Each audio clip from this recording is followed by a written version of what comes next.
"Leave Friday," Nolan said. "Keep paying the mortgage."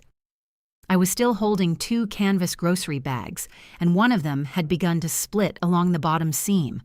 A jar of pasta sauce pressed through the opening like it was trying to escape. My suitcase stood beside the stairs. Behind Nolan, his mother's keys rested in our green glass bowl. I knew the brass house key was new because it still had a bright ridge where the hardware store machine had cut it. Judith came out of the kitchen carrying my carton of eggs. "These need to go in the refrigerator." It was Thursday. I looked from the key to the suitcase. A sleeve of my blue blouse hung out through the zipper. I had not packed it. "How long has this been decided?" I asked. Nolan glanced at the groceries. "Can you put those down?" I lowered them onto the entry rug. The torn bag gave way, spilling a bunch of cilantro and 2 cans of tomatoes across the floor. One can rolled into Nolan's shoe. He stopped it with his heel. "Your mother packed my suitcase." "It's just enough for a few nights." That wasn't what I said. Judith set the eggs on the console beside the glass bowl. I only folded what was already on the chair. I didn't go through anything. My underwear was kept in the dresser, not on a chair. Nolan bent to pick up the tomatoes. He had always been good at looking useful during conversations he did not want to have. "We need space," he said. "We have space. It's upstairs. Your mother is moving into it." For a little while. Judith drew herself up. She was small, neat, and always dressed as if someone might suddenly ask her to testify. Even on moving day, apparently, she wore pressed navy pants and pearl earrings. "My lease ends Sunday," she said. "The new rent is absurd, and the apartment smells like whatever that man downstairs fries at 2 in the morning. I'm not asking to be treated like a refugee. I need a place to land. And Nolan told you my office was available." "He told me the guest room was available. It stopped being the guest room when I started working in it." Nolan carried the cans to the kitchen. I followed him because my groceries were in there, and because the suitcase by the stairs seemed too much like a stage prop. If I stayed near it, I was afraid I might do something theatrical, like kick it through the front window. The kitchen table was covered with Judith's things: a pharmacy bag, 3 rolls of shelf liner, a lamp with a pleated shade, and a plastic folder labeled "House" in her blocky handwriting. On top of the refrigerator sat her red Dutch oven, the one she transported with both hands and trusted no one else to wash. A foil-covered casserole occupied the center shelf inside. "She's already moved in," I said. "She brought over the fragile stuff," Nolan said. "Her bedspread is upstairs." Neither of them asked how I knew. I had seen it the previous night when I went into my office for a tax folder. The cream bedspread was folded on my desk, pinning down 2 client invoices. I had called Nolan upstairs. He said Judith was storing a few things because her apartment was crowded with boxes. When I asked why she could not store them in the actual guest closet, he accused me of making a problem out of fabric. Now Judith opened my vegetable drawer and frowned at it. "This lettuce is wet." "It's lettuce. It goes slimy when it sits in water." "Judith," I said, "please stop organizing my refrigerator." Her hand went still. Nolan shut the door for her. That's what I'm talking about." "What?" "The tone? My refrigerator has offended your mother, and I'm the one with the tone." "It's our refrigerator," he said. Judith touched his arm. "I can take the groceries back to my apartment." She said it softly, as if offering to walk into traffic so we would not have to wait for the light. Nolan's mouth tightened. "No, you're not hauling food back across town in the rain." "It isn't her food," I said. "I bought it." "Then why are you making Mom put it away?" "I didn't ask her to touch it." "You were standing there." "Because you put a suitcase full of my underwear by the stairs." Judith looked toward the living room. Nolan lowered his voice. "Could you not humiliate her?" A laugh came out of me. I did not mean for it to. It was one sharp sound, almost a cough. Judith lifted her pharmacy bag. "I'm going upstairs." "No," I said, "not yet." She looked at Nolan. He moved between me and the kitchen doorway. It was subtle enough that later he could have denied it. His shoulders angled, one hand settled on the counter. He did not touch me. He simply made himself the gate. Claire, don't start. There are moments that arrive with their own silence. The refrigerator motor clicked off. Rain ticked against the window over the sink. Somewhere in the wall, an old pipe knocked twice. I looked at the man I had married and saw that he had already assigned everyone a role. Judith was vulnerable. He was reasonable. I was dangerous because I had noticed. I want to go upstairs and get my work files, I said. You can get whatever you need tomorrow. They have confidential information in them. Mom isn't going through your files. She packed my underwear. I told you I helped. That landed more quietly than everything else. You helped her pack me? I put some things in a suitcase. Which things? He rubbed the back of his neck. His wedding band caught the light. Enough for a few nights. Judith stood at the foot of the stairs, holding the pharmacy bag against her chest. He was trying to spare you an ugly scene. I looked at her. By preparing it before I got home? She flinched, but not from guilt. Judith flinched the way people did when a waiter set down the wrong wine. Nolan said, "You knew this was coming." "No, I knew your mother's lease was ending. I knew you wanted her to stay here. I said we needed to discuss how long, what she would contribute, and where I would work. And every discussion turns into an interrogation, because you don't answer." I answered, 6 months. You said 3. Things change. When? Judith sighed. The senior apartments Nolan found were depressing. They had elevators, laundry rooms, and leases she could afford. They had fluorescent lighting, Nolan said. I stared at him. He shrugged, almost embarrassed. You didn't see them? No, I was at work. That was the arrangement he and I had made when his contracting jobs thinned out the previous fall. My consulting income was steady, so the mortgage came from my checking account. Nolan paid utilities and groceries and handled the improvements on the house. Once his work picked up, we would rebalance everything. His work had not picked up. The back steps had been stripped to bare wood for 11 weeks. A stack of railing spindles lived beneath a tarp in the yard. Every time I asked about them, Nolan said the weather was wrong. Apparently, the weather had been right for making his mother a key. I went back to the entryway. Nolan followed close enough that I could feel him waiting for me to become unreasonable. I crouched beside the suitcase and opened it. Judith had folded my clothes in tight rectangles. 3 blouses, 2 pairs of pants, pajamas. A black dress I had not worn since Nolan's father's funeral. Beneath it were my running shoes wrapped in a kitchen trash bag. My toiletry case lay on top of a cream envelope. I knew the envelope before I touched it. It had been in the bottom drawer of my nightstand, under a stack of old receipts. Nolan had written my name on it in the hotel room after our courthouse wedding, while we ate vending machine crackers because every restaurant nearby had closed. Inside was a note about how he wanted our home to be the one place neither of us had to earn. I had kept it even after the ink from the cheap hotel pen began to fade. "What is this doing here?" I asked. Nolan looked down. "I thought you might want it." "You went into my nightstand." "I was packing. With your mother."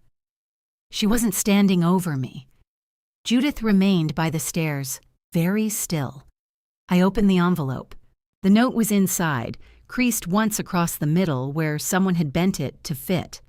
Nolan said, "See? It's fine." I slid it back into the envelope. That was his answer to anything that still existed after he mishandled it. Fine meant not broken enough for him to admit he had broken it. I zipped the suitcase. "I'm getting my files."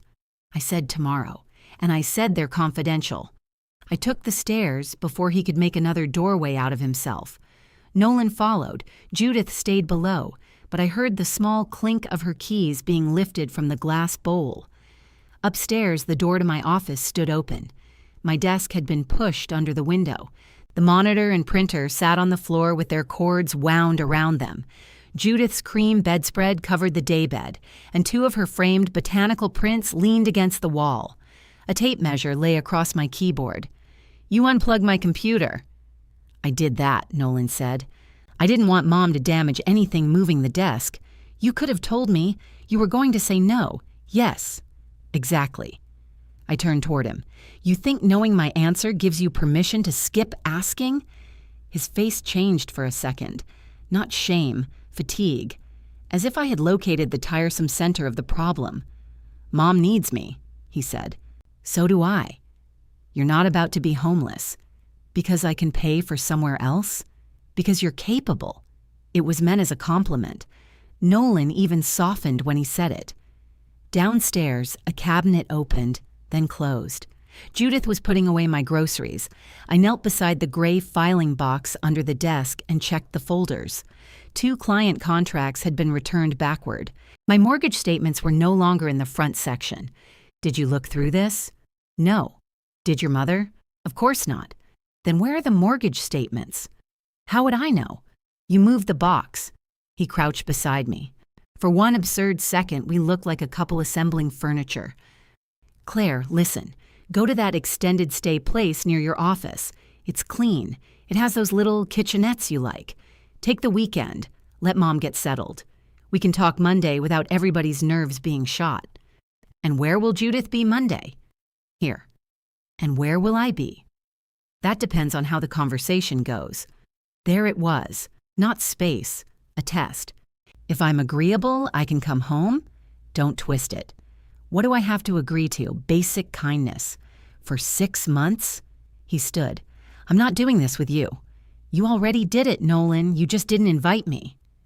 I found the missing statements inside the desk drawer beneath a packet of paint samples. Each one had a yellow, sticky note attached. Current balance, escrow, monthly payment. The notes were in Judith's handwriting. I held them up. Nolan's eyes moved to the stairs. She's trying to understand the household expenses, he said. She went through my financial papers. Our financial papers. Why does your mother need to understand our mortgage? She's offering to contribute. How much? We haven't settled on an amount, so she knows our balance, our escrow, and our monthly payment, but you haven't asked her what she'll pay. She has limited funds. So do we. Your account has enough for the mortgage. The directness of it stopped me. You checked. I'm your husband. That isn't an answer. We have the password. We did. Years earlier, we had put emergency information in a document stored in our shared drive. Bank logins, insurance numbers, the alarm code, the kind of practical intimacy that seemed boring until somebody used it as a weapon. I gathered my files, laptop, charger, and the little wooden stand I used for video calls. Nolan watched me pack them into a tote. You can't just stop paying, he said. I had not mentioned stopping. The loan has both our names on it, he continued. You'd hurt your own credit. I understand how a mortgage works. Good. He sounded relieved. He thought the conversation had reached the only fact that mattered. I carried the tote downstairs. Judith had lined the cans neatly in the pantry and put the cilantro in a glass of water beside the sink. She had also placed her red Dutch oven on the front burner, where I usually kept the kettle. I made chicken divan, she said. You should eat before you drive anywhere. For a moment, I could smell the sauce warming under the foil, and I remembered dozens of Sunday dinners at her apartment. Judith saving the crisp corner for Nolan. Judith packing leftovers for me in containers she wanted returned by Wednesday. Judith once sitting with me through a 4-hour emergency room wait when Nolan was out of town, complaining about the chairs until I laughed in spite of the pain. That was the trouble with betrayal.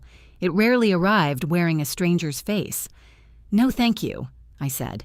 Her chin trembled. I never wanted to displace you. Then don't. Nolan asked you to take a few days, with a suitcase you packed. I was helping. You were measuring my windows yesterday. Color rose into her cheeks. The room needed proper curtains. Nolan came down behind me. Claire. I took my coat from the hook. My spare house key was usually under my car fob in the green bowl. It was gone.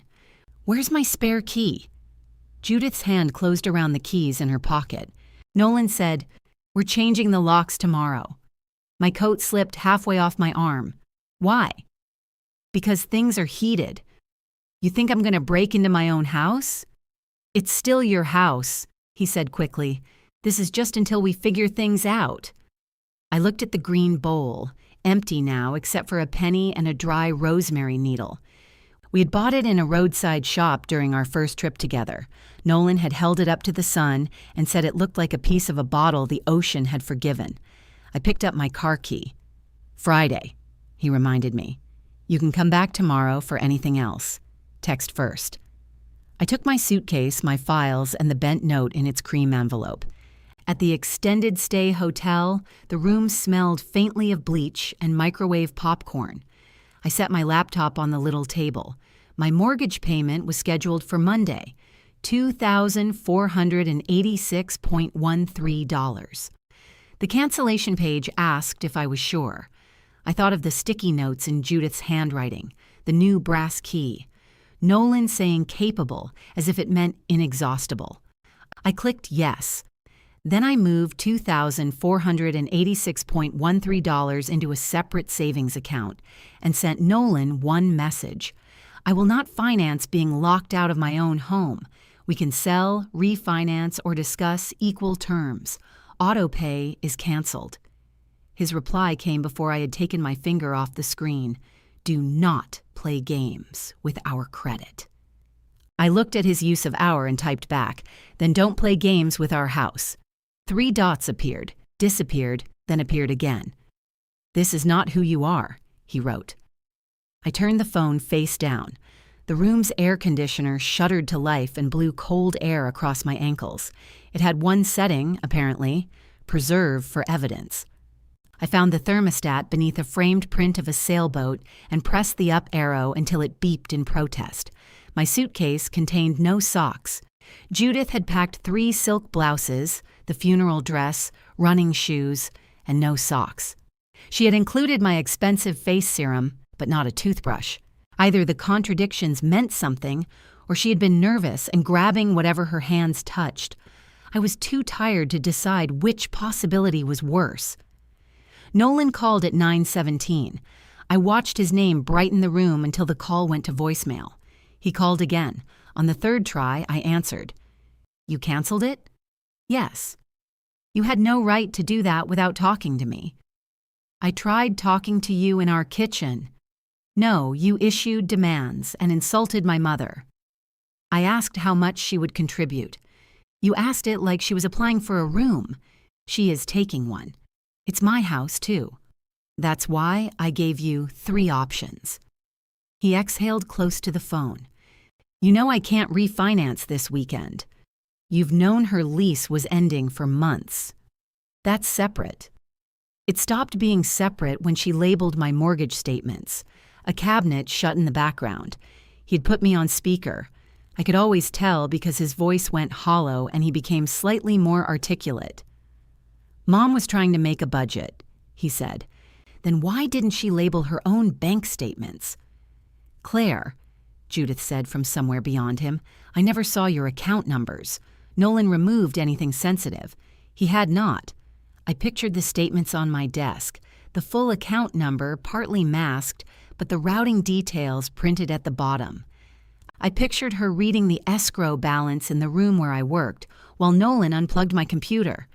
"Thank you for clarifying," I said. Nolan took me off speaker.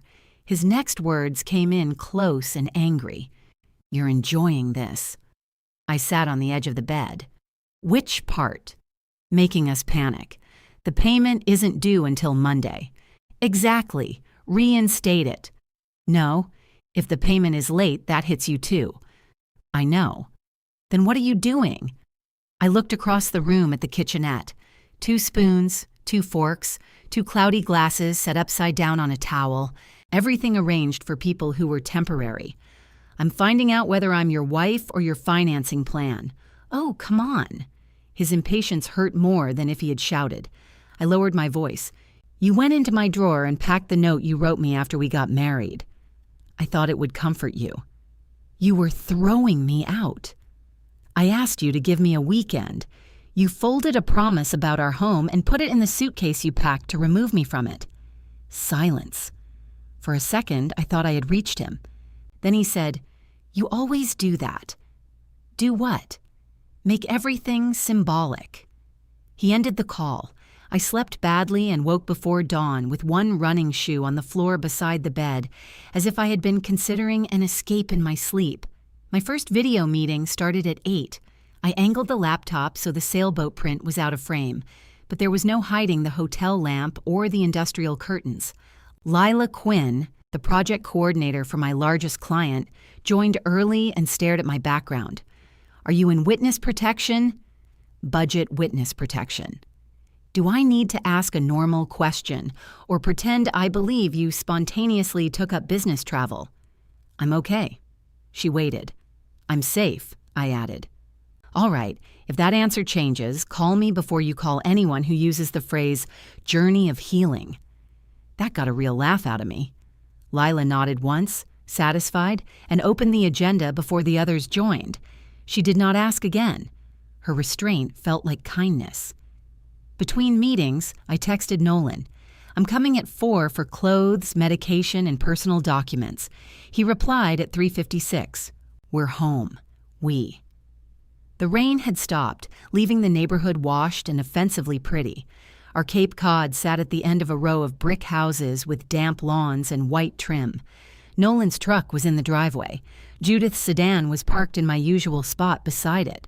I tried my key anyway. It went halfway into the lock and stopped. Nolan opened the door before I knocked. "I told you we were changing it." "You said tomorrow." "It is tomorrow." He stepped aside. The green glass bowl no longer sat on the console. In its place was a square wooden tray containing Judith's keys, Nolan's wallet, and a roll of antacids. "Where's the bowl?" "Mom moved it so it wouldn't get knocked over." "Where?" "I don't know, Claire." Judith called from the kitchen. "Dining room hutch." I found it on the highest shelf behind 2 crystal candlesticks, empty and catching a thin strip of afternoon sun. It looked less like part of the house than something for sale. "I made coffee," Judith said when I entered the kitchen. "There's half and half." She wore my gray apron. It said, "May contain accounting errors," a gift from Lila after I found a 6-figure mistake in a client forecast. "Please take that off." Judith looked down. "It was hanging here. It's mine." She untied it without argument, folded it twice, and placed it on the counter. Nolan leaned against the refrigerator. "Can we get through one visit without making Mom feel like a thief?" I asked for my apron. She took it off. "And yet somehow you still found an emergency." Judith's lips pressed together. "Your groceries are in the refrigerator. I haven't touched your special yogurt." "I don't have special yogurt. The almond one. That's Nolan's." Nolan looked briefly betrayed by the fact. I went upstairs with 2 empty duffel bags. He came after me. "You don't need to supervise me," I said. "I'm not." He followed me into our bedroom and sat on the bench at the foot of the bed while I opened drawers. His side of the room was untouched. Mine looked as if a careful stranger had searched it and then tried to reconstruct my habits. The lamp had moved. The ceramic dish where I kept earrings sat on the opposite side of the nightstand. My hand lotion was missing. I packed socks, jeans, sweaters, underwear, toiletries, and the framed photograph of my parents that had stood on the dresser. Nolan watched the frame go into the bag. "So this is what you want?" he asked. "No. You're acting like you're moving out." "I'm acting like you changed the locks. You could have a key if things weren't so volatile." "What have I done that makes you think I'm volatile?" "You canceled the mortgage. After you told me to leave. I didn't tell you to stop being an owner." The sentence was so pure, so perfectly Nolan, that I paused with a sweater in my hands. He took my silence as an opening. "Look, Mom knows she overstepped with the statements. She's embarrassed." "Is that why she replaced the key bowl?" "She didn't replace it, she moved it. To a shelf I can't reach without a chair." "Everything isn't a message. Sometimes moving a bowl is just moving a bowl?" "Yes. And sometimes packing your wife is just packing your wife." His face hardened. I went into the bathroom. Judith's electric toothbrush stood beside Nolan's in the holder. Mine had been placed in the medicine cabinet, still dry because no one had thought to rinse the dust from it. I put it in my bag. On the way out, I removed my work headset from the office and noticed that Judith had hung one of her botanical prints. The nail had gone through a pencil mark where I had planned a shelf. "I can patch that," Nolan said. "You haven't patched the downstairs ceiling." "The plaster has to breathe." "The plaster has been breathing since February." He almost smiled. For half a second, we were ourselves, the two of us standing in an unfinished room, making fun of the house's endless appetite for repairs. Then Judith appeared behind him, carrying a folded set of sheets. "I thought you were staying for coffee." "I'm not." "Monday, then? What happens Monday?" "You and Nolan talk." "Nolan and I can talk now." Judith looked at him, and he looked down. She adjusted the sheets in her arms. "He's under a great deal of pressure." I waited for her to say from what. She did not. At the front door, Nolan held out his hand. "What?" "Your key. It doesn't work anymore. It still belongs to me. It's useless. Then it shouldn't matter if I keep it." His hand remained open. I dropped the old key into his palm. The tiny brass edge left a pale indentation in my finger. Back at the hotel, I opened our joint checking account. The balance was $918.44. My monthly transfer into that account was $1,200, meant to cover my share of groceries and utilities. Nolan was supposed to add the same amount, then pay the bills. For 5 months, his deposits had arrived late and small. $800, $600, $300. In April, nothing. The electric bill, gas, internet, streaming services, pest control, and his truck insurance had all continued to clear. So had repeated charges at the grocery store, including several from the location near Judith's apartment. I downloaded the statements. Sunday afternoon, Nolan sent a photograph of the front steps. The tarp had been removed, and 2 new spindles stood in place. "Making progress," he wrote. I stared at the picture until I understood the offer. He was showing me that the house could improve if I behaved. "Looks good," I replied. At 9:06 Monday morning, my phone rang from a toll-free number. I let it go to voicemail because I was presenting a quarterly forecast. 11 minutes later, Nolan called twice. I muted myself while Lila answered a question. "What?" I whispered. "Did you tell them to call me?" "Who?" "The mortgage company." Behind him, Judith said, "Ask if they can rerun it." Nolan's breath came fast. "They said the automatic authorization was canceled and the payment hasn't been received." "Yes." "You actually let it miss?" "It was due today." They called. "That's what lenders do when they want money." "This isn't funny." "I'm not laughing. Put it back on Autopay right now. Transfer your half to me, return my key, and agree in writing that we'll meet with a realtor this week." "A realtor? To discuss a sale?" "We are not selling our house because you're having a tantrum." "Then refinance it." "You know I can't do that overnight." "You keep saying overnight as if your mother's lease ended by surprise." "I paid for the locks. I paid the movers. I bought supplies for the steps. My account is cleaned out." "You used the joint account for the locks." A pause. "You went through the statements?" "They're my statements, too." "That's different." I closed my eyes. He said, "If you wreck our credit—" "I swear to God, Claire." "You'll what? Change the locks again?" He hung up. The toll-free number called a second time just after lunch. This time I answered. The woman from the lender was calm, courteous, and utterly uninterested in my marriage. She confirmed that the payment was due, explained the late fee date, and reminded me that both borrowers remained responsible, regardless of who occupied the property. "When would this be reported to the credit bureaus?" I asked. She gave me the timeline. "And if one borrower makes a partial payment?" "It may be held until we receive enough to apply a full payment." I thanked her and opened the separate account. The exact amount waited there, untouched. Nolan sent me a screenshot that evening. He had transferred $700 to the lender, paid what I could. "You need to cover the rest." I called the lender. The $700 had been placed in suspense. It had not reduced the amount due. I called Nolan. "I need your half." I sent what I have. "The payment is $2,486.13. I know what the payment is. Then send another $543.07. I don't have it. Ask Judith. His voice went flat. She gave me money for the move. So she can afford movers but not housing. You wanted her to contribute. Now you're mad that she did. To her own takeover. Listen to yourself. I looked at the cream envelope on the hotel table. The crease through the middle had begun to split along one edge. If I make this payment, I said, it is to protect my credit. It does not mean I agree to what you did. Sure. I want that in writing. Fine. And tomorrow we contact a realtor. I'm not promising that. Then find the rest.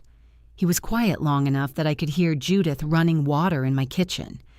You won't let it go 30 days, he said. It was not a question. He knew me. That was the weapon he had left. The next morning, I paid the full amount manually.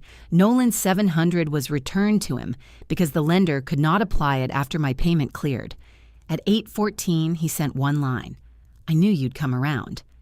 I read it twice, then forwarded every downloaded statement to a local attorney whose number Lila had quietly left on my desk beside a fresh cup of coffee. The attorney's office occupied the second floor above a tax service and smelled like burnt coffee. Her name was Celia Grant. She wore red glasses and read Nolan's message twice without changing her expression. Coming around to what? She asked. Paying. Did you agree to resume automatic payments? No. Did you agree that his mother could occupy the house? No. Did you agree to leave? I left because my suitcase was already packed and my husband was blocking the stairs. She set down my phone. Blocking how? He didn't touch me. That wasn't my question.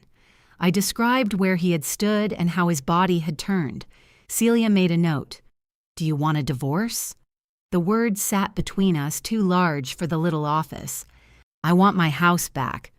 With or without your husband? I don't know. That's an acceptable answer emotionally. It's a difficult one legally. She explained the choices without dressing any of them up. Nolan and I could agree to list the house. He could refinance and buy out my interest. We could negotiate temporary possession and shared expenses. If he refused every agreement, I could begin a formal separation process and ask the court to address the property. But that would take time and money. The lender would continue expecting the full payment while we argued. I canceled one automatic draft and he acted like I set the house on fire. Autopay has saved a lot of bad marriages from discovering their bad businesses. I looked at her. Sorry, she said. Burnt coffee makes me philosophical. She reviewed the account statements I had downloaded. The repeated grocery charges near Judith's apartment got a small circle. Nolan's missing deposits got larger ones. Stop transferring money into the joint account, she said. Pay your own expenses directly. Don't empty anything. Don't hide anything. Document. He knows I won't let the mortgage hit my credit. Yes. So he can just wait me out. He can try. Most leverage looks permanent until somebody puts it on a calendar. Celia sent Nolan a letter proposing 3 concrete options and requesting access so I could inventory my belongings and the condition of the house. She gave him 7 days to respond. He called 11 minutes after the email arrived. You hired a divorce lawyer? I hired a lawyer. Celia Grant does divorces. She also does property agreements. Lila gave you her name, didn't she? That's not relevant. I always knew she hated me. Lila met you twice. She looked at me like I was misusing a semicolon. You were arguing with a restaurant menu. It said farm to table like the table was a destination. I almost laughed. That made me angry enough to stand up from the hotel desk. Nolan heard the movement. Come home, Claire. Will your mother leave? She has nowhere to go. Will you give me a key? Not while lawyers are sending me threats. It's a proposal. It says formal proceedings. That comes after you reject every option. You're blowing up our marriage over a key. You changed the lock on a house I'm paying for. You canceled the payment first. No, you packed me first. He went quiet. I waited for him to tell me I had the order wrong. He could not. You could have stayed, he said finally. with your mother in my office and you deciding whether I had earned a key? You make it sound ugly. It was ugly. He hung up, then sent Celia a 6-paragraph email saying my departure had been voluntary. I stopped the monthly transfer to our joint account. I moved my phone to an individual plan, removed my card from the streaming services, and canceled the cleaning appointment scheduled for the following Thursday. I emailed the pest control company and told them Nolan would need to authorize future visits. None of it felt like revenge. It felt like walking around a room unplugging appliances before a storm. The first visible consequence was the internet. Nolan called while I was eating takeout noodles over the hotel sink. Did you cancel the Wi-Fi? No, I removed my card. The account is in your name. They shut it off. Then pay them. I have to wait until Friday. Use your phone. Mom's television isn't connecting. I wound noodles around a plastic fork. That sounds hard. This petty version of you is really something. The internet company isn't punishing you, Nolan. They're billing you. He paid them that afternoon. Judith left me a voicemail about the cleaning service. I understand you're upset, she said, sounding as if she were leaving instructions for a dental procedure. But Rosa depends on regular clients. Involving working people in a family disagreement is unkind. I called Rosa directly. She said Judith had asked her to clean the guest room first and had offered to pay her the following week. Did she pay you for today? I asked. No, Mr. Mercer said you handle it. I paid Rosa for the canceled appointment and told her not to return unless Nolan booked her himself. That evening, Judith sent a text. You've made your point. I stared at it, wondering which point she thought I had made. Celia's inventory request finally got me into the house without asking permission. Nolan agreed on the condition that a neutral person attend.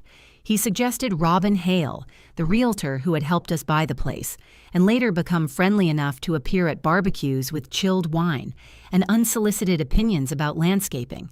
Robin met me at the curb wearing white sneakers and an expression of professional optimism. Nolan says we're trying to lower the temperature. Nolan changed the locks. Right, the temperature is not yet low. Inside, Judith had arranged a tray with coffee, lemon cookies, and cloth napkins. Robin looked at it. Is this an inventory or an open house? I believe in civility, Judith said. Nolan emerged from the kitchen. He had finished 3 more spindles on the front steps. Each was slightly different from the next. We moved through the rooms with a checklist.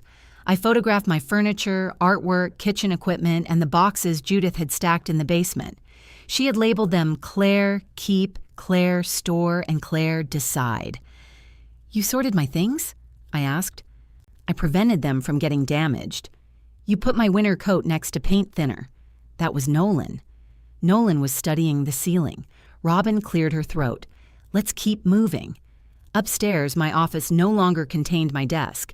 Judith's armchair sat beneath the botanical prints. Her television occupied the wall where I had held client calls. The desk had been taken apart and placed in the basement. The room felt cramped, Judith explained. It's 11 by 13, Robin said. I need a clear walking path. Nolan touched Robin's elbow and guided her toward the bathroom. We're hoping to get a sense of value while you're here. I looked at him. You said she was here for the inventory. She can do both. Robin gave him a level look. A walkthrough is not an appraisal. But generally, buyers like finished projects.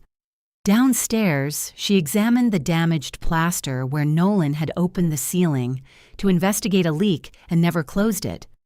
She stepped onto the back porch, tested the loose railing, and returned with less optimism than she had brought. What happened to the contractor? She asked. I'm the contractor, Nolan said. I remember. It's all cosmetic. Cosmetic problems still cost money to correct. Judith folded the cloth napkins while Robin explained that a professional appraisal would be necessary for any buyout. She said the house could show well with repairs, neutral rooms, and fewer personal items. My things are not clutter, Judith said. I didn't use that word. You looked at my chair when you said it. Robin accepted a lemon cookie and put it whole into her mouth. Nolan emailed Celia the next day. He wanted to buy out my interest. His offer was $12,000.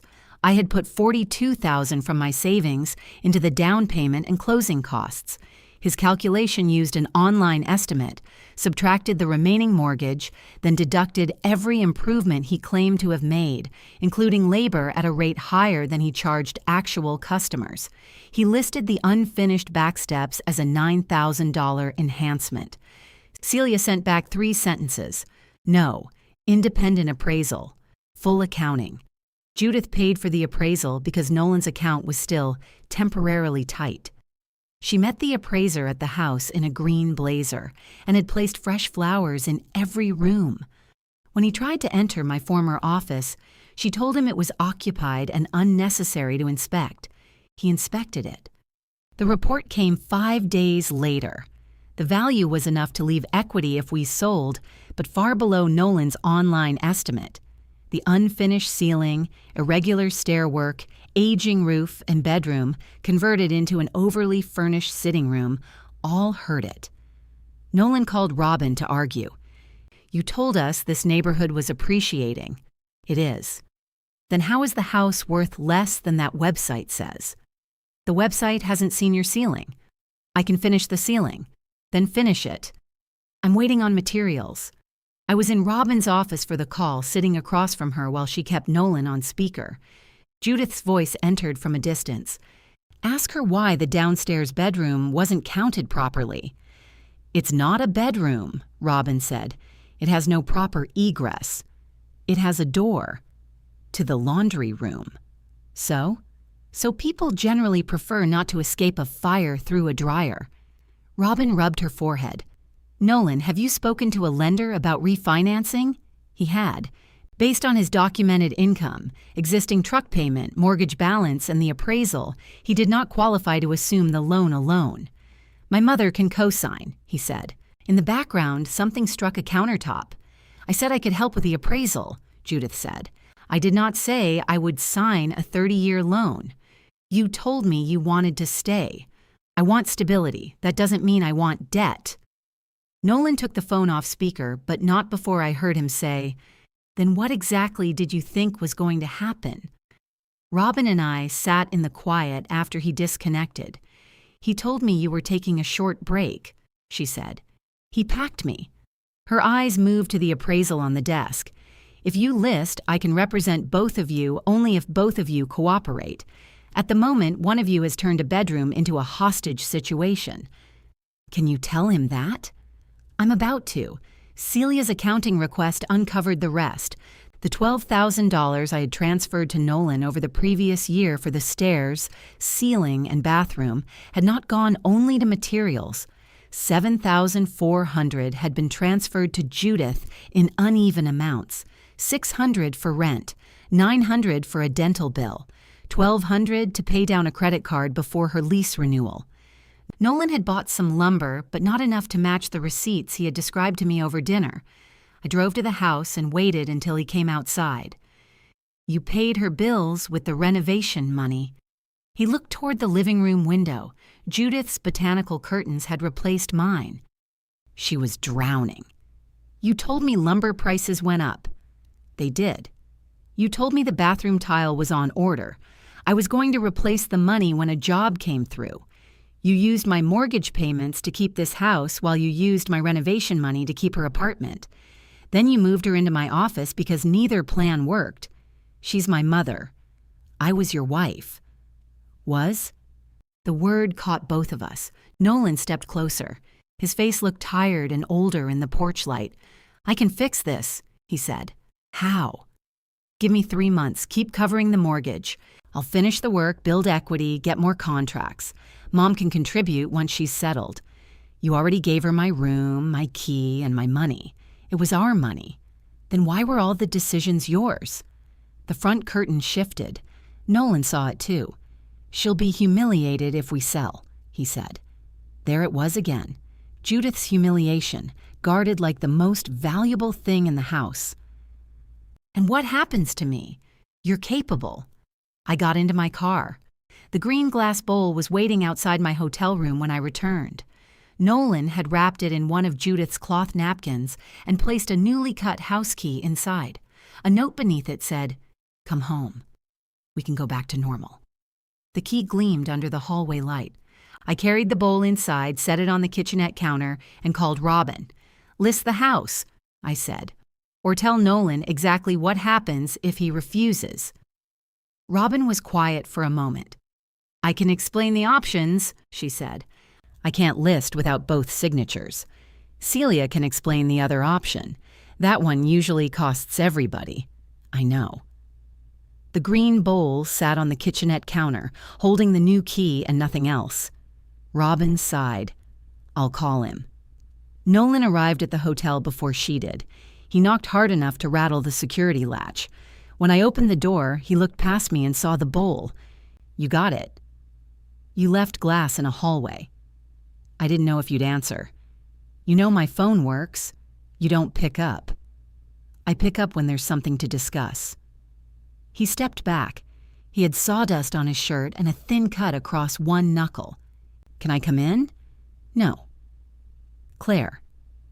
"The room is small. We used to share a bathroom the size of a closet. We also used to share a house." He looked down the corridor, embarrassed by the possibility that someone might hear us. "Robin says you're threatening court. I'm asking you to list.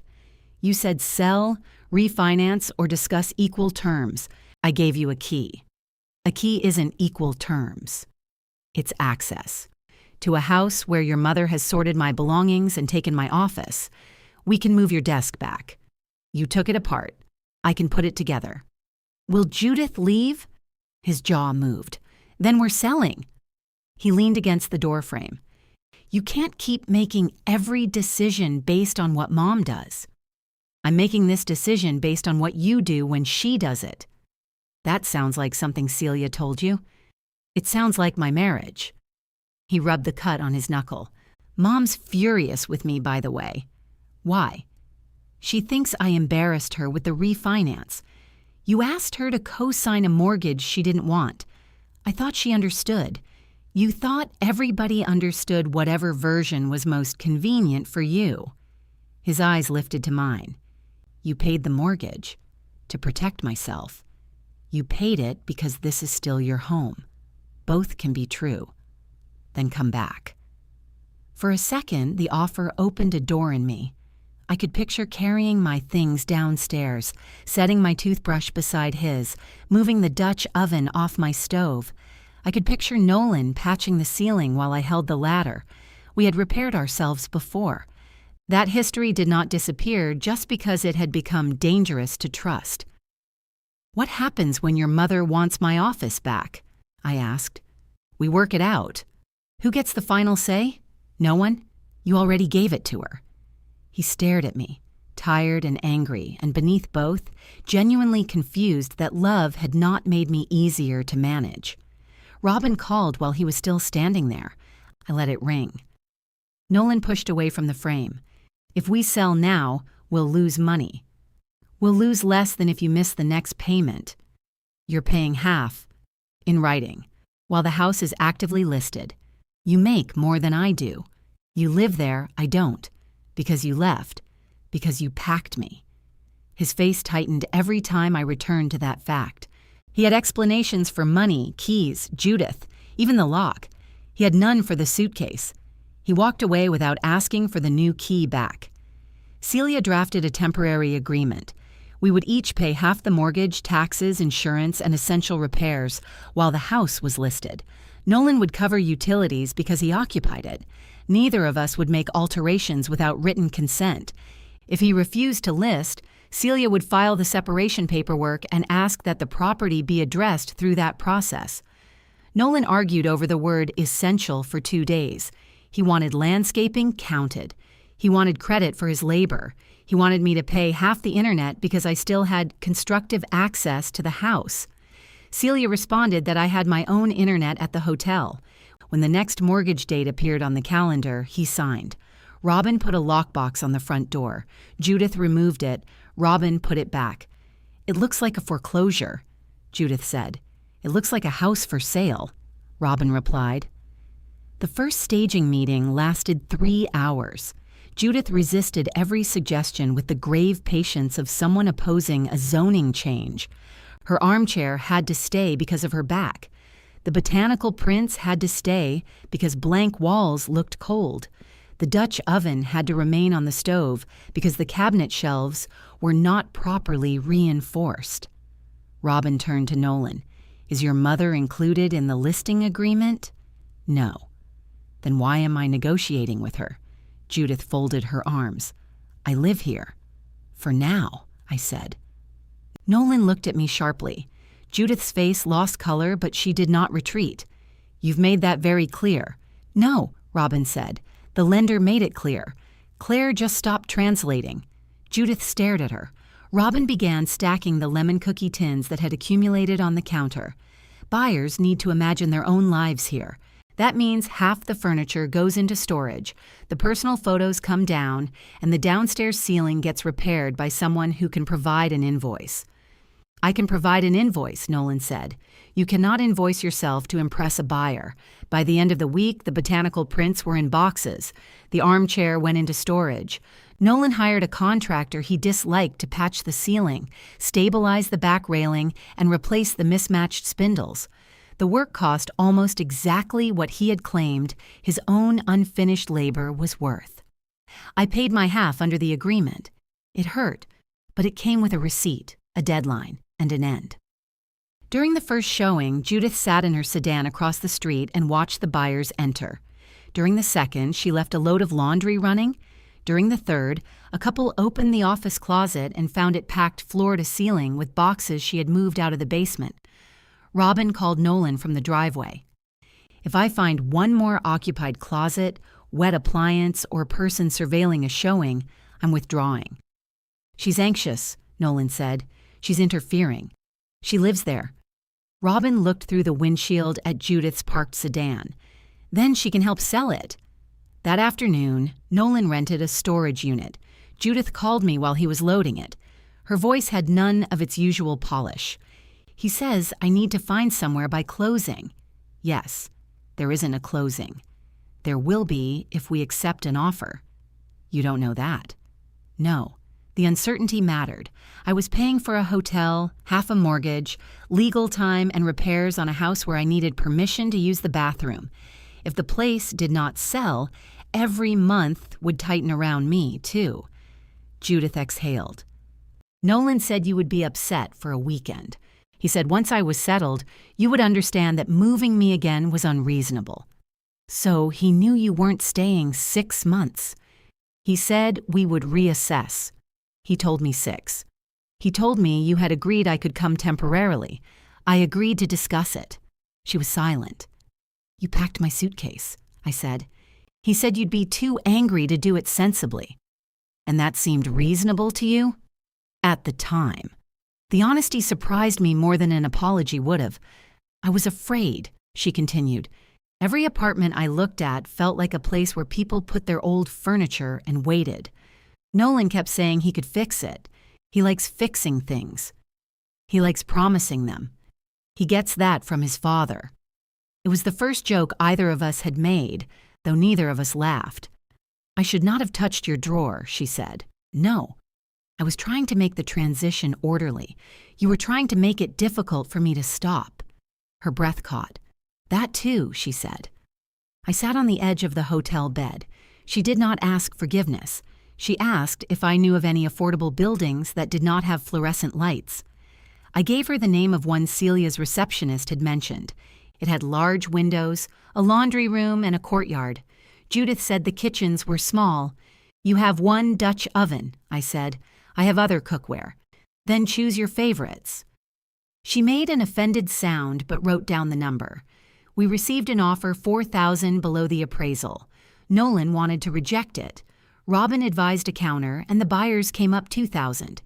The inspection reopened everything. The roof had fewer good years left than we thought. The patched ceiling showed old moisture damage around the pipe. One section of the new railing still failed under pressure. The buyers asked for a credit large enough to wipe out most of Nolan's expected proceeds. This is robbery, he said at Robin's office. "It's a negotiation," Robin replied. "We can wait for another buyer." "We can," I said. "Then we make another mortgage payment, keep paying insurance, keep paying the hotel, and possibly hear the same thing from the next inspector." "You don't know that." "No, I don't." He looked almost startled. He expected me to pretend certainty, because certainty would give him something to attack. Judith sat beside him, holding a brochure for the apartment building I had suggested. She had toured it. The kitchen was small, the light was acceptable, and the courtyard had rosemary growing around the benches. "I signed a lease," she said. Nolan turned to her. "You what?" "My deposit is refundable for 3 days. You told me you couldn't afford that place. I can if I stop paying your storage unit and you return the $700 the lender sent back." His mouth opened. "You still have it," she said. I checked. Robin became very interested in her computer. Nolan looked at me. "Did you two plan this?" Judith straightened the brochure on the table. "Claire and I did not plan anything. That appears to be why we are here." He stood and walked to the window. The house he had tried to hold together with my money, and his mother's need was no longer offering him a place to stand. Judith had chosen an apartment.